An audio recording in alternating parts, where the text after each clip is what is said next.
Hello again, and welcome to the Tata Literature Live at the NCPA. Sorry.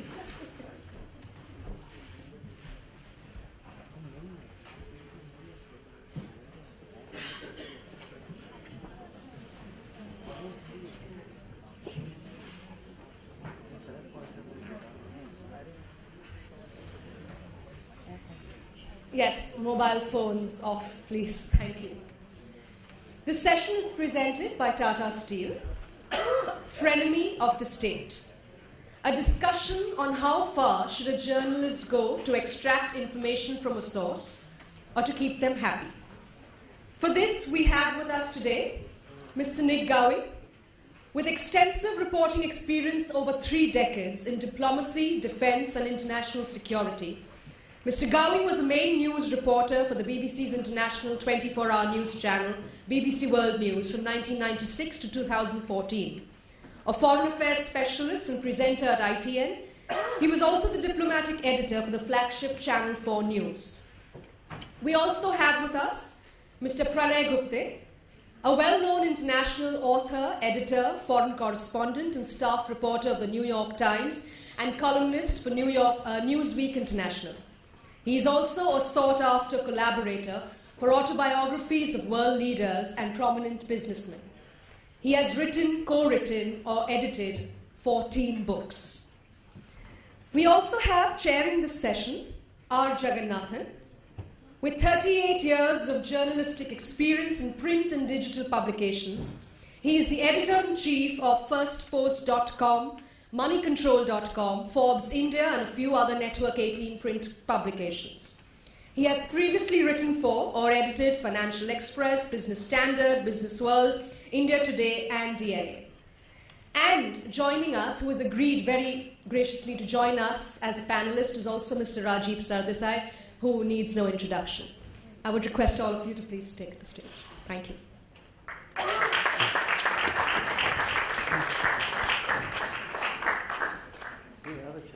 This is going to be a problem. Not enough chairs. How are you? I just bought your book actually. Oh, great. Expect a very warm. Hey, you bought the book signature there. Absolutely. Well, someone buys the book gets extra. Good. How's the book been? Start. You should review it. Of course I do.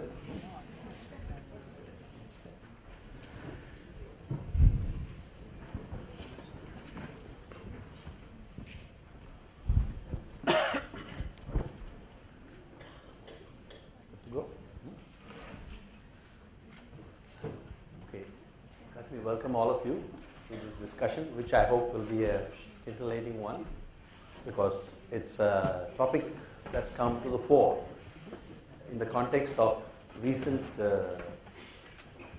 opinions and concerns about what's happening in the Indian media. I think the formal topic is frenemy of the state. How far should the journalist go to extract information from official or unofficial sources? Now, I think the topic should be exactly the opposite, non-frenemy of the state. I don't think you need to be a friend or an enemy of anybody. You got to be neutral to both. So I think you should not be a friend or an enemy of anybody if you want to be a fair journalist. So that's the basic thing on which we proceed. I think the reason why I think we're having this topic is, in recent years and months, there has been a fair amount of concern about what's happening in Indian media. We've been wondering whether journalists or the media groups are in bed with a lot of interests, political interests, corporate interests, other kinds of interests, narrow interests, vested interests. And there has been a fair amount of discussion on that. The arrival of new types of media, internet journalism, social media, has ensured that everybody is questioned. Today, you can write anything and you'll be accused of being a buck or a kumbuck in social media. So you could be anybody. So that's one reason. And I think certainly over the last few years, I think the old attitude towards government has changed. I think people no longer treat the government as sacrosanct, that cannot be criticized. There's been a hell of a lot of criticism. We've seen that in the UPA years. Now in the first few months, after the new government has taken over, there has been a certain amount of muted criticism. but less so, primarily because of the kind of media policies that the new government believes in following. So that's one aspect. The second aspect, I think why we are discussing this, is the media world has completely changed. I think you no longer have one kind of media. I mean, you don't have a print and a TV which used to decide the discourse, where it heads. I think you have internet, social media, and the news journalist as the middleman, somebody who connects the newsmaker to the news consumer, as somebody who connects the expert to the layman. The business has been disintermediated, just like in banking when a borrower can borrow directly from the lender. Today, you do not always need a journalist in the middle to disintermediate the communication. Because you have had bloggers, you have had internet journalists, you've got part-time journalists, you've got citizen journalists, you've got all kinds of journalism coming in. So journalism, the subtext of journalism has actually expanded. So in a sense, you could say there are far more voices in journalism. So this is the context in which we are discussing. We'll talk not only about government, I think we need to also talk about the fact that corporations, government is getting corporatized. The way, let's say, corporations now control what is put out in the media. Government is also seems to be going in the same direction. So because I think they feel that it's important to control the message that goes to their consumers, which is the voter or the citizen. So many things are happening. So in this context, let me just start with the thing. Pranay, I think you know your panelists, Nik Gowing, Rajdeep, and Pranay. So I'll start with Pranay since it's closest to me. Well, thank you. I don't know how well I know myself, but right. Having said that, I must thank you for having me on the panel. I certainly enjoy your writings. And my own feeling about covering anything at all is that there really ought not to be any kind of conflict of interest. Many years ago, when I worked for the New York Times in my salad days, and yes, I was young once, my editor then, Abe Rosenthal, my mentor, who was once himself an India correspondent, he fired someone for conflict of interest because she, the reporter, had, shall we say, close ties with a particular politician. And someone from one of the Penny Dreadfuls, one of the yellow tabloids in New York, asked Abe, why did you do that? You know, you could have just said to her, just don't do it again. What was wrong with, by being close to the politician, she could get many more stories. And Abe said, listen, I'm not going to use his language, which was a lot more crude than I'm about to use. He said, look, you can cover the circus for all I care. Just don't screw the elephant. And that's something that I believe in. I do think that there has to be a certain kind of distance, particularly when there are so many embellishments and there are so many incentives for people to be able to, meaning journalists, to partake of. And in this day and age, I mean, gift giving and gift receiving is taken for granted, but somehow I would suspect it has to taint one's journalism. Right. Rajdeep, you're right there in Delhi, where the rubber hits the road, where journalists are directly interacting with the most powerful people in this country. And you also had an experience of that. Do you think this problem of journalists being too close to their sources or being, trying to get a story out has compromised them in some way?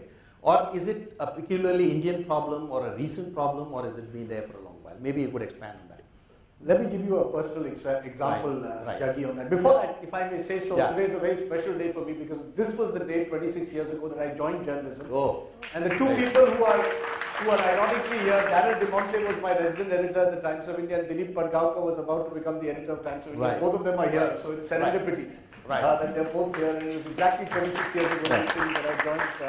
Are they all your friends here today? They're coming, and this is my book which is out today, so please go and buy it. Yes. I'm going to do a Shah Rukh Khan with the book because movie guys do all kinds of things to market their book. It's a book on the elections, do read it. But to come to your question, because one of those stories is told in the book, and that's the story which is relevant to what you're asking. Right. Because it burnt me. 6 years ago, we did what was called the cash for votes scandal. it emerged from a simple conversation in Parliament while the vote on the nuclear deal was about to take place the next day. We had sent off a reporter to try and find out, because there were these rumors going on that MPs were being bought and sold. Our reporter tried to do it in the conventional way, tried to reach out to as many people as possible. No one was willing to go on camera. Everyone off the record said, we've heard about it, but no one was willing to go on camera. I'm sitting in Parliament House while the debate is going on. Two BJP MPs and Arun Jaitley come in there and tell me, you know, our MPs are being purchased by the other side. I said, we all hear this. The other side says, you're trying to purchase them. He said, no, we can give you evidence. I said, sure, give us evidence. They said, we will stage a sting operation this evening where we will have our MPs being contacted by the other side. If you want, you can send your camera person and reporter and be a fly on the wall. I thought about it, and I must confess, and that's where the dilemma comes. The idea of being able to capture this khareed farokh, or the buying and selling of MPs seemed too tempting. So we contacted our reporter. Our reporter goes there that evening. It doesn't happen for about a couple of hours. A couple of those so-called deals don't take place. But at midnight, one Samajwadi Party MP comes and contacts the BJP MPs. The conversation is taped. The next day, someone who claims to be a baggage man of one of the MPs, of Amar Singh, the MPs refused to go into Amar Singh's house. They said Amar Singh will catch us and we don't want to take chances with him. But they said that they managed to contact a so-called baggage man of Amar Singh. That baggage man comes with ₹1 crore on a table. It's all put out. All this is being captured on camera. What happens then is that 2 hours later, the BJP guys tell us, we want you to go on television with this story. You have to go now. I said, we haven't verified. We don't have Amar Singh on tape. We don't have Amar Singh's audio on tape. How are we going to go out? We don't have the Congress MPs that you had promised us on tape. We have some Samajwadi guy who's talking about money, doesn't actually give the money. They said, no, if you don't go, we are taking this bag of cash, putting it on the floor of Parliament and saying that this entire nuclear vote has been bought. Now the dilemma for us was that we had got so close to the BJP in this entire operation that they were actually choreographing it. They were directing it.